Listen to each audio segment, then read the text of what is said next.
बिस्मिल्लाहिर्रहमानिर्रहीम। अस्सलाम वालेकुम नाज़रीन, मैं हूं मुबशर शहज़ाद और आप देख रहे हैं मेरा फेसबुक पेज और यूट्यूब चैनल। नाज़रीन, कल एक मैच हुआ जिसमें पाकिस्तान को जीत हुई और उससे पहले एक पाक भारत का मैच हुआ जिसमें भारत को जो है वो कामयाबी मिली और पाकिस्तान को जो है उसके अंदर शिकस्त हुई। लेकिन यहाँ पे एक चीज़ है कि हमने कभी अपने जो हीरो हैं उनके ऊपर इल्ज़ामात नहीं लगाए, चाहे वो मुसलमान है, सिख है, ईसाई है, कोई भी है। लेकिन जो मोदी की एक फाशिस्ट गवर्नमेंट है उसके आने के बाद हमने देखा कि ना सिर्फ मुसलमानों के साथ जो है वो ज़मीन मुसलमानों के लिए तंग की गई, बल्कि जो दूसरी कौमें हैं भारत के अंदर, ईसाई हैं, सिख हैं, उनको भी मुश्किलात का सामना रहा है। ना सिर्फ लोअर सतह के ऊपर लोगों को ये मुश्किलात रही हैं, बल्कि मैं आपको बताऊं कि कल जो है ख़तरनाक कैंपेन इंडिया के अंदर चलाई गई है। उनका एक खिलाड़ी है जिसने एक कैच छोड़ दिया, अर्शदीप सिंह उसका नेम है।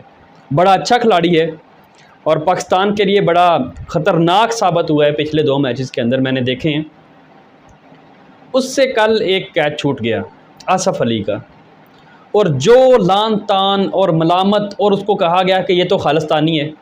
हमें तो उसका पहले ही पता था। अब एक बंदा जो अंडर 19 टीम में शामिल था, उसके बाद अपनी कोशिश करते करते उसने अपनी मेहनत जारी रखी। सिर्फ़ और सिर्फ एक मैच में उसने सिर्फ़ और सिर्फ नाजरीन एक कैच छोड़ा है, एक, और उसके ऊपर आज लेबल इंडिया के अंदर क्या लग रहा है कि वो तो खालिस्तानी था। खालिस्तानी तो पहले ही पाकिस्तान के साथ मिले होते हैं, ये गद्दार है। इस तरह की कैंपेन, ख़तरनाक कैंपेन चलाई गई है इंडिया के अंदर। क्या उस शख्स के ऊपर गुजर रही होगी इस टाइम, अर्शदीप सिंह के ऊपर, कि मैंने जिस मुल्क के लिए इतने मैचेस खेले, इतनी उनको कामयाबियां दी, वो मेरे साथ ये कर रही है। और इसके साथ मैं आपको बताऊं कि जो उनके दूसरे खिलाड़ी थे उनके ऊपर किसी ने उंगली नहीं उठाई। उमेश कुमार हैं, उन्होंने, जो मेरे पास डिटेल हैं, उन्होंने 4 ओवर के अंदर 40 रन दिए। इसी तरह से जो पांड्या इनका सबसे फेवरेट है, उसने जो है 4 ओवर के अंदर 44 रन दिए, लेकिन उनको तो कुछ नहीं कहा गया, उनके बारे में कोई ट्वीट नहीं की गई। ये जो मज़हब के नेम के ऊपर गंदा खेल खेला जा रहा है, ये मोदी की हुकूमत के आने के बाद हुआ है। फाशिस्ट जो गवर्नमेंट है मोदी की, ये उसका नफ़रत का लगाया हुआ इंडिया के अंदर वो बीज है जो फलता फूलता जा रहा है। आरएसएस का ये बीज है जो फल रहा है, फूल रहा है इंडिया के अंदर। और यही नहीं, मैं आपको बताऊं कि पिछली दफ़ा जब शामी को छक्का पड़ा था तो उसके बाद पूरे भारत के अंदर ये कहा गया कि ये मुसलमान है, ये गद्दार है। अब सिर्फ इतना सोचिए कि उस शख्स के ऊपर क्या गुजरती होगी जिसको ये चीज़ें सुननी पड़ रही होगी। सिर्फ इस चीज़ को आप इमेजिन करें कि उसने अपनी जो ज़िंदगी है अपने मुल्क के लिए लगा दी हो एक शख्स ने, तो आप उसको ये लक़ब दे रहे हैं, ये इन ख़ताबात से आप नवाज रहे हैं कि ये गद्दार है। और जब कोहली ने उसको सपोर्ट किया तो उसके साथ क्या हुआ, कप्तानी से भी गया और जो टीम है उसके अंदर भी उसकी इज़्ज़त नहीं रही। यहाँ पे कैच छूटना मकसद नहीं है कि उसने कैच छोड़ दिया। वहाँ पे मैं आपको बताऊँ, जब कैच ये छूटा है 36% जो है वो इंडिया के पास चांसेस थे और 63% जो है वो पाकिस्तान के चांसेस थे जब आसफ़ अली जो है आउट हुए हैं, उस वक्त की मैं बात कर रहा हूँ। ठीक है, यहाँ पे एक मैं आपको मैच याद करवाता हूँ। पाकिस्तान और ऑस्ट्रेलिया का मैच था, हसन अली ने कैच छोड़ दिया था। वहाँ पे 99% पाकिस्तान के हक़ में था मैच और 1% जो है वो ऑस्ट्रेलिया के हक़ में था। उसके बाद क्या हुआ, जब वो कैच छूटा, सारे का सारा जो मैच था वो दूसरी तरफ चला गया और 3 छक्के पड़े शाहीन शाह अफरीदी को उस वक्त। लेकिन पाकिस्तानी ने उसकी पाकिस्तानियत के ऊपर कभी एतराज़ नहीं उठाया, हुब्बुल वतनी के ऊपर कभी किसी ने सवाल नहीं उठाया हसन अली की। ये सिर्फ भारत में हो रहा है नाजरीन, ये हमारे मुल्क में नहीं होता। हम उसको कंसीडर करते हैं, अपना हीरो मानते हैं। हमने कभी उनकी हुब्बुल वतनी के ऊपर एतराज़ नहीं किया। और ना ही किसी को हुब्बुल वतनी के ऊपर और गद्दारी के सर्टिफिकेट बांटने चाहिए, और ना किसी को ये ज़ेब देता है कि कोई जज बन के उसकी जो हुब्बुल वतनी है उसको जांचे।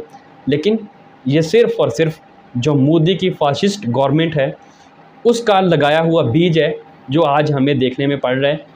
और मैं आपको बताऊं कि इसके ऊपर हद तो यहाँ तक पहुँच गई थी ट्विटर के ऊपर कि जो इरफान पठान है उनको ट्वीट करना पड़ गया, हफीज़ जो हमारे हैं उन्होंने ट्वीट किया, इसके बाद और भी बहुत सारे जो लोग हैं वो इसके साथ जो है हमदर्दी के लिए आए और खुल कर आए। क्या किसी ने रोहित शर्मा से पूछा जो उनकी कारकर्दगी थी मैच में? किसी ने नहीं पूछा।